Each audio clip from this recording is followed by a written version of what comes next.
Welcome to Week 7 and the materials on Chapter 19 on Release of Information and Chapter 20, Treatment Plans.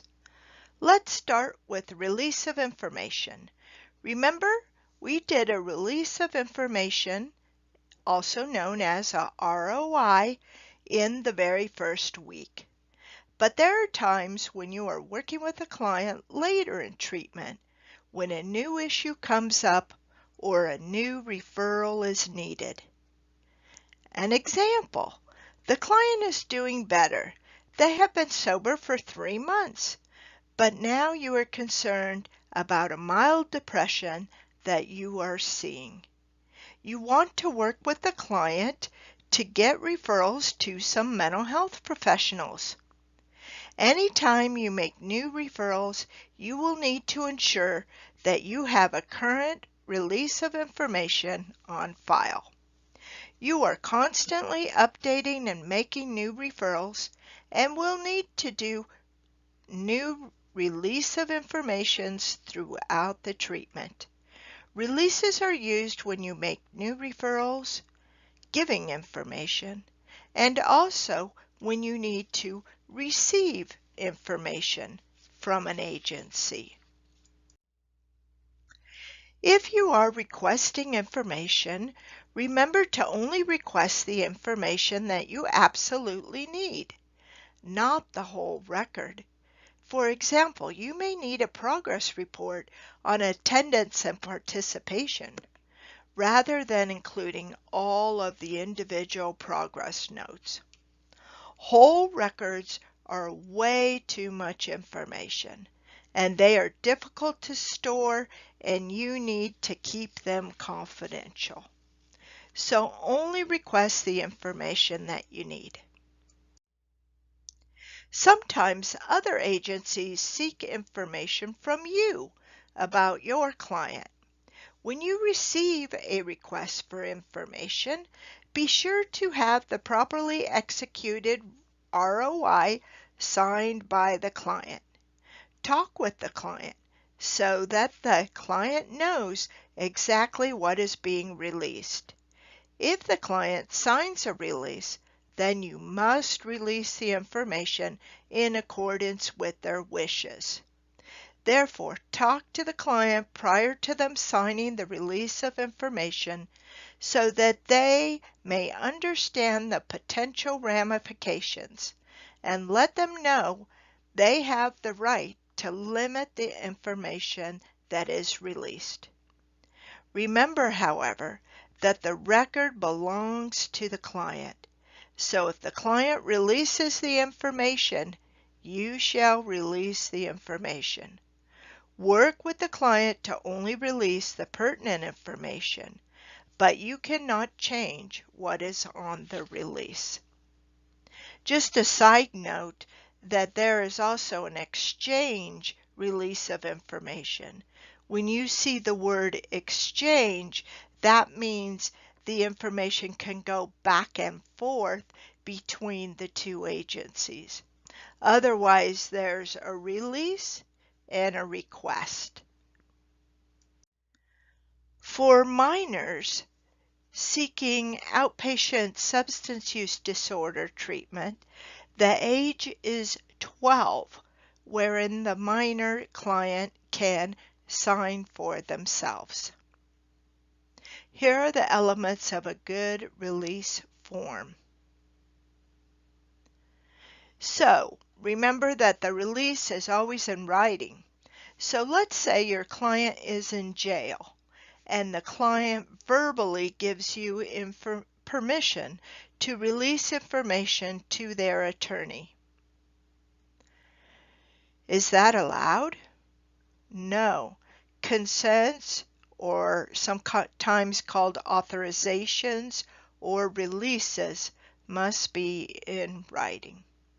Okay, so let's say your client is in jail and they write you a note of a permission for you to give information to the attorney. Okay, I understand I can't have verbal. Give me a piece of paper and I'll write you a note. Is this acceptable? No. Releases have a standard format and required elements that must be on the release. If you don't hit all of those elements in your note, then the note isn't valid.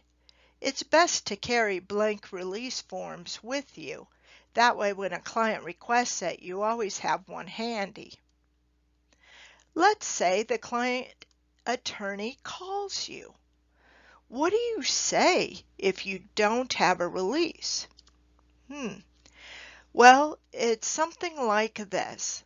I'm sorry, I cannot either confirm or deny that that person is a client here. Okay, fine. But what if you want to help the client and the client is doing well and the attorney calls you? What should you say if you don't have a release of information? Again, you would say, I cannot confirm or deny that that person is a client here. However, if you believe that client is here, how about if you get a release of information signed by your client and then fax it back to me? If that person is a client, then we can talk. Can I send you a blank release of information form that you can have your client sign? Okay, see, in this circumstances, you are being helpful to the client, but you're not disclosing anything. What is covered information regarding a release of information? All written information in the record, history, diagnosis, progress notes, assessments, participation, including visual images of the client. Let's say you took a photo of them, including memories and impressions of the staff, are all confidential materials. When does confidentiality end and a release is no longer needed? Well, of course, the releases do expire, but then that means you can't share any information. Releases are always needed. They never, ever, the confidentiality never, ever ends, even upon death of the client. In the case of the client's death, their next of kin is the signature that's needed to release any information. Okay, let's go on to Chapter 20, a treatment plan. A treatment plan is for counseling and treatment services. You may also hear it called a service plan. A service plan generally is for case management services. The service plan or treatment plan includes the client's strengths. We utilize the client's strengths in order to achieve the goals that we are setting. We would not set goals that are too large, complicated, or impossible for the client to achieve. You must believe that the client can achieve the goals on the treatment plan. The client will also need to agree to the goals on the treatment plan by providing their signature. Remember to include the individual who the client considers family. Only if the client signs a release of information to communicate with the family, however. It can be helpful to the client to enlist a support system for the client to achieve their goals in treatment. Where do the goals on the treatment plan come from? Well, they come from the client, of course, but they should match with information that you gathered in the assessment. There is what is known a golden thread. The golden thread is the assessment information on the intake and social history forms, which leads to the diagnosis, which leads to the treatment plan, that leads to what is happening in the sessions, as evidenced by the progress notes. So this golden thread goes from assessment, diagnosis, to treatment plan, to the progress notes, and everything should match up. See the list of client strengths in the handouts on the file menu on the left. It is okay to have the client say what their strengths are from their perspective in their own words. So you could do that.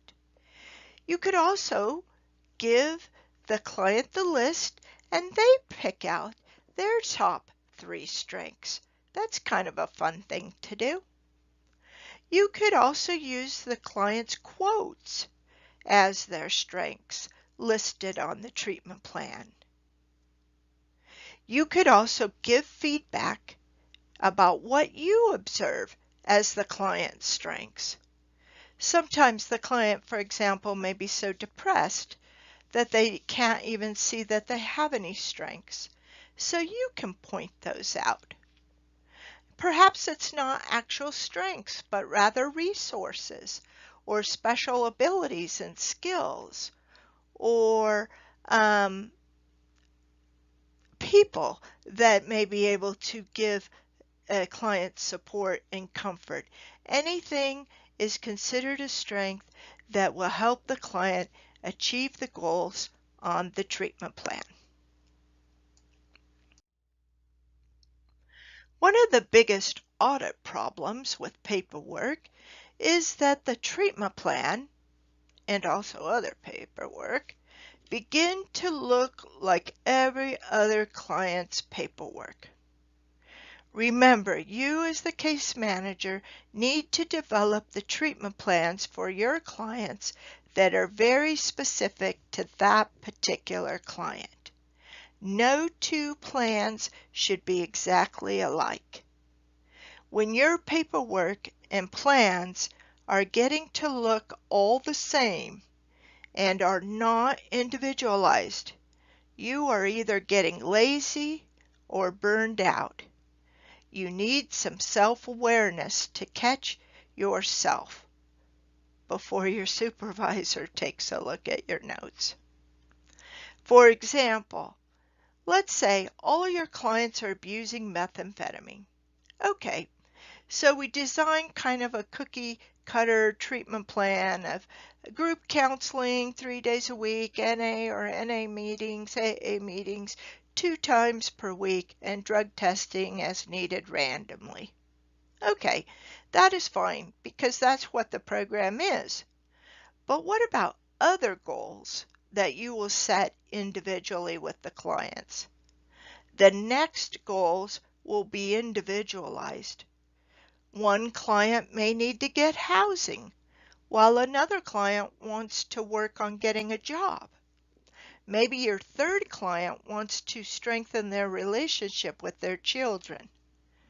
So the point is that no overall treatment plan should look exactly like another client's overall treatment plan. I can't say this enough. Individualize your treatment plan. No 2 plans should be exactly alike. All people are different. Even if they have the same problem, like methamphetamine addiction, they have different strengths.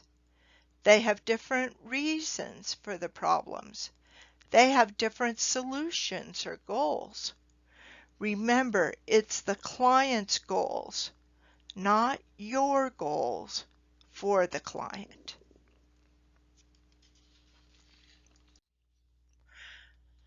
Okay, so in summary about treatment plans, let's see, I think this is the 3rd time I've mentioned it. They need to be individualized. Your treatment plans are strength-based, involve the client. This takes empowerment and self-direction on the part of the client. The client's signature is going to be on that treatment plan. So make the language plain language.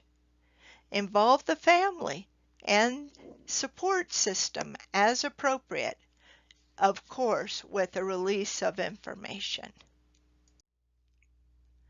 Okay, so what is the format of a treatment plan? It's known as SPGOI. S-P-G-O-I. SPGOI. Strengths. Name at least 3. Remember, my magic number is 3. 3 strengths that could help in achieving the goals and objectives set up in the treatment plan. Then you're going to do the problem statement. It's a broad problem area, usually determined from the client's assessment and DSM-5 diagnosis. The problems are listed on the treatment plan in priority order. You're going to have one problem, and that equals one goal. The goal is a broad goal based upon the above problem, but the goal is stated in the positive. O is objectives. Objectives are the many smaller steps to be taken to achieve the goal. Again, we usually need at least 3. And interventions, I, interventions, the specific interventions to be used. So the number of sessions, the number of times, what is the type of service, what were the referrals made. Okay? SPGOI, that's the format for the treatment plan. Pull out your treatment plan form now and we'll begin to take a look at it. First at the top are the strength statements. Client demonstrates, here's some examples. Client demonstrates a willingness to attend sessions, which will help achieve the treatment plan goals. You always have 3. Remember, 3 strength statements. Number 2, client states her strength is her stick-to-it attitude. This will help during the long treatment program. Anita chose artistic as one of her strengths, which she can use in recovery as a positive, sober activity. Okay? It's okay to use names, client names in the treatment plan, as that individualizes the plan too. Okay? You're going to have 3 strength statements about your client at the top of the treatment plan. Problem. The problem is a single broad problem statement. The problem statement should include a link to the diagnosis. So a sample would be client's moderate substance use disorder. Remember, moderate substance use disorder with methamphetamine comes from the diagnosis. Client's moderate substance use disorder with methamphetamine has resulted in legal problems, housing problems, and family problems. So the first problem statement in this treatment plan is their moderate methamphetamine use disorder. You have some sub-problems there, but we're focused on the broader problem statement. Now, the goal. What not to do. Goals are always written in the positive.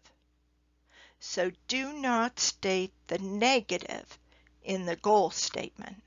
So we're not going to say client will not be homeless after July 1st, 2018. Also, do not use a might statement or try. The client will try to be sober. The client might stop drinking. No, we want to be affirmative, positive, what they absolutely will do. Okay, so taking a look at this from the last slide, the problem statement on the previous slide was client's moderate substance use disorder with methamphetamine has resulted in legal problems, housing problems, and family problems. The goal statement then would be client will achieve abstinence from methamphetamine by May 30th as evidenced by negative drug testing. Here's some other sample goal statements. Note some of the key words for goal statements: maintain, achieve, obtain, increase, decrease, continue, or develop. And again, you can use the word client, or you can use the word, the client's name. Your goal statement should always end with one of the following sentence stems that leads into the objectives. So, for example, as manifested by mental health medication adherence as reported by the MD and the client. Another example, as measured by negative drug testing. As evidenced by homework being completed on a weekly basis as reported to the counselor. As demonstrated by client's participation in group. He will take responsibility for his own actions through reporting and passing the MRT steps. As indicated by client's self-reported mood ratings on a weekly basis. How will you and the client know that the goal statement is completed? So you have to have it as measured by. You can use case manager observation or as reported by probation officer. So again, you're gathering information and monitoring how are the goals going to be met. O, objectives. Objectives are the smaller steps that the client will take to achieve the goal. They are concrete, observable. In other words, you need to be able to see or hear the client doing. Measurable, increase or decrease, and manifestations, meaning the number of times. The individual steps are needed to achieve the goal. So remember, in the goal statement, for example, we said as demonstrated by negative drug testing. Well, the objective is going to be client was assigned to be randomly drug tests and she showed up 95% of the time. Okay? So that you see the number of times, it's measurable, we can see, we can look for a roster, see that the client came in for drug testing. It's objective. And here's a sample regarding housing. So here's some sample objectives. The client will go to the Housing Authority of San Luis Obispo and pick up a list of available low-income housing by November 10th, as measured by presenting those materials to the case manager. Or Anita will call 5 advertisements on rooms for rent by November 20th, as measured by the client's self-report. Or she will bring in 1 application for a property management company and the client and the case manager will fill it out together by November 15th. Okay, so again, the objectives are specific. How many advertisements, how many applications, when are they due, when's the deadline? Those should be included in your objectives. The easiest way to have goal statements and objectives is to think about behaviors that you want to increase or decrease. And practice writing goal statements and objectives. A note about dates on your treatment plan. Dates are very important in the treatment plan. There is a target date. That is the date that you hope the client will achieve the goal. The maximum length of time of a treatment plan is 90 days. So that's the maximum length of time of a target date. Can you have a shorter date? Let's say in 30 days, they will have completed detox? Yes, that's perfectly acceptable. But the maximum target date is 90 days. You can have shorter ones. Well, Star, what happens if no way this client's going to achieve abstinence in 90 days or housing in 90 days? That's okay. The maximum is 90 days. And what that means is when you go to do the next treatment plan, you will give them another 90 days. Okay, so maybe that goal really wasn't achievable within 90 days, but you are working on it. You are doing the objectives within the 90 days. The objectives may be completed, but the overall goal may not be completed, and that's okay. All right, what is a review date? The review date is the date prior to the target date when you will review the goals with your client and the service provider. The purpose of the review date is to make sure the client is getting what the client needs and what the referral stipulated and whether the plan is working. If the plan is not working, there's a chance to amend or modify the plan prior to the ultimate target date.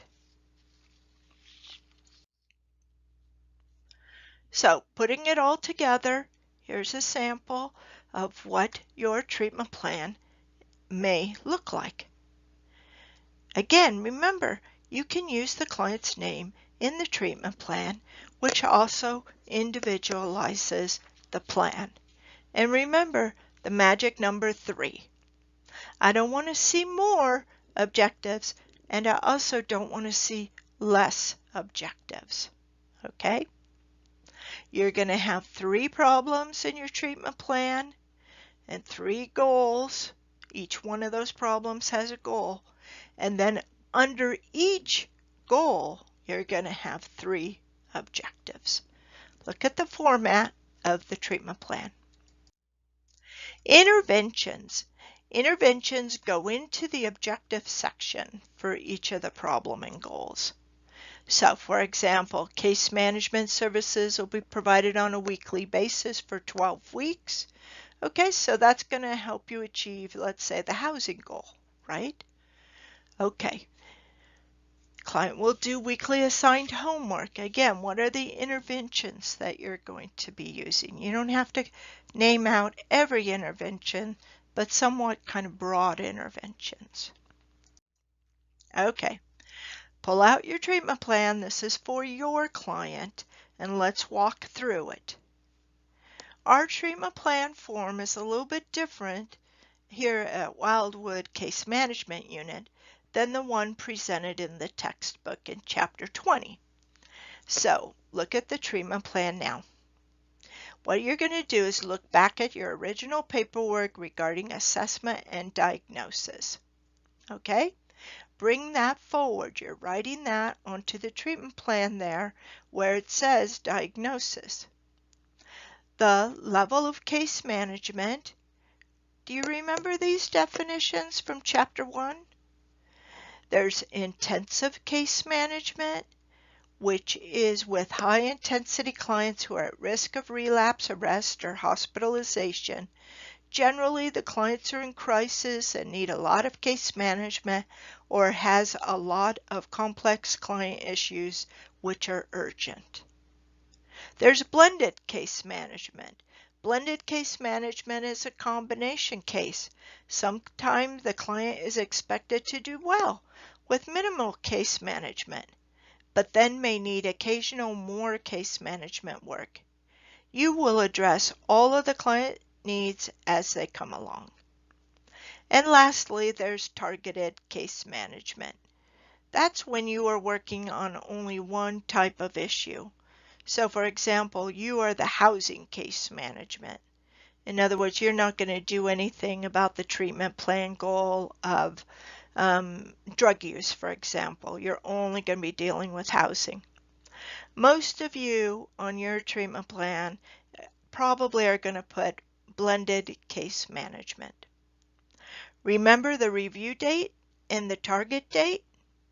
90 days is the maximum from the date of the treatment plan signature that you would have a target date.